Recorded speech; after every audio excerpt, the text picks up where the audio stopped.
Ассалаумағалейкум. Бүгін Абай шығармасындағы ыстық қайрат, нұрлы ақыл, жылы жүрек сөздерін талқылайтын боламыз. Абай атамыздың қара сөзінде қайрат, ақыл, жүрек үшеуі айтысып, өнерлерін айтысып, ғылымға еп жүгініп деген жолдар бар. Енді осы жерде ең бірінші қайрат деген сөзге тоқталсақ, қайрат деген бұл терме сөз. Адамның жаңағы ерік жігері қазіргі таңда энергия деп айтып жатады ғой, энергия жетіспейді деп жатады. Сол сияқты бұл қайраттың бұл тән қайраты ғана, ойдың қайраты болады, және де жүректің қайраты болады. Үш түрі болады енді. Және де осы қайрат ғылымға келіп, ей ғылым, өзің де білесің, мына дүниеде еш нәрсе менсіз кәмалатқа жетпейтұғынын дейді. Менсіз жаңағыдай өсіп өнбейтінін, адасқан жолға кетіп бара жатқан біреуді тоқтатып, нәпсі шайтанның әртүрлі көрсеғзарлықтан, жаманшылықтан сақтайтұғын мен дейді.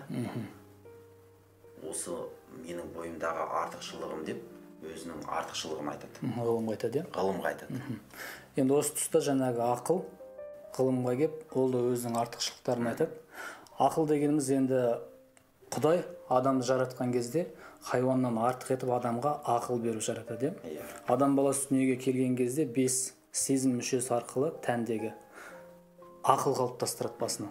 Сөйтіп ол қалыптасқан ақыл әркімде әртүрлі болады. Енді сол ақылдың жаңа ғылымға айтқан сөзі, ғылым, осы дүниенің де, ахиреттің де барын жоғын білетін менмін дейді. Өзіңді де оқып, танып білетұғын менмін ғой дейді. Ақыл айтып жатыр, жаңа ғылымға.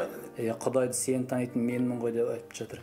Өмірдегі жақсылықты да, жамандықты да ажырататұғын менмін ғой дейді. Осы мен тұрған кезде мына жүрек пен қайрат қалай маған таласады деп, ол да өзінің артықшылығын айтып.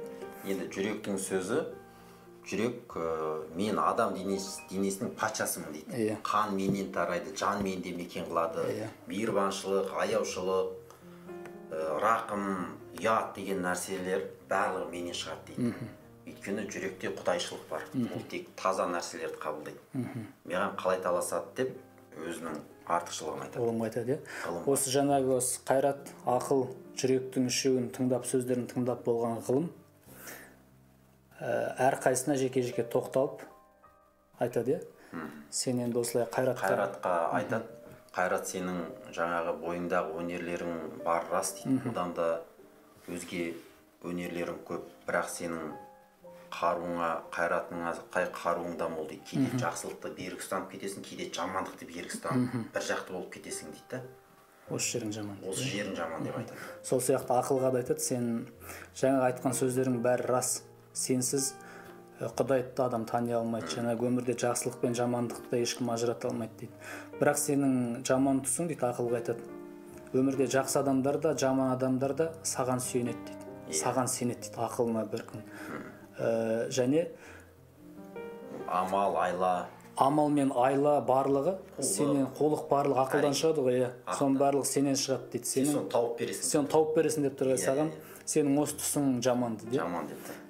Жүрекке бұл үшеуің ала болсаң, мен жүректі жақтадым.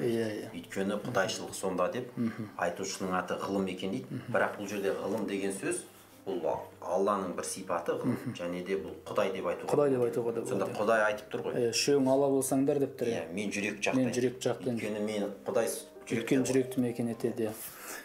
Сол кезде мына қайрат, ақыл, жүрек үшеуі жеке тұрған нәрсе, қашан адам жүрекке билетсе, жаңағыдай жүректің көзі ашылса, хақтықтың түсер сәулесі дейді ғой. Ол Құдайдың сәулесі қай жүрекке түседі, сол кезде оның қайраты ыстық қайрат болады. Жай қайраттан ыстық қайратқа көшеді сол кезде. Ақылы жай ақыл болмайды, ол нұрлы ақыл болады. Жүрегі жай жүрек болмайды, жылы жүрек болады. Енді осы үш қасиет, ыстық қайрат, нұрлы ақыл, жылы жүрек кімнің бойында табылса дейді, табанның топырағын көзге сүртерлік ең қасиетті адам сол дейді. Өйткені ол үшеуін бірдей үйлестіріп ұстап тұр дейді. Сонда толық боласың деп. Сонда толық боласың деп тұр. Сонда ғылым, Құдай осы үшеуінің түбін жүрекке билеңдер деп айтып тұр. Сөздің қысқасы жүрекке әкеп тіреп тұр.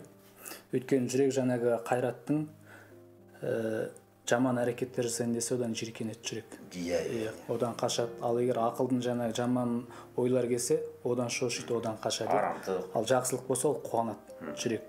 Сондықтан жүрекке билетіңдер дейді.